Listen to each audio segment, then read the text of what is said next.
இனிய காலை வணக்கம் அன்புக்குரிய மாணவர்களே. நம்ம கூட கந்தசாமி ஐயா இருக்கார். இன்றைக்கி ஒரு அற்புதமான குறள் பார்க்க போகிறோம்.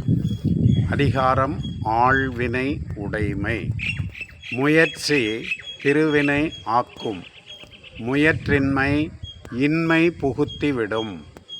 இந்த குறளுக்கான விளக்கம் என்ன அப்படின்னு பார்த்தீங்கன்னா, முயற்சி ஒருத்தனுக்கு வாழ்க்கையில் அவன் மேற்கொள்கிற முயற்சி அவனை எங்கே கொண்டு போய் சேர்க்கும்?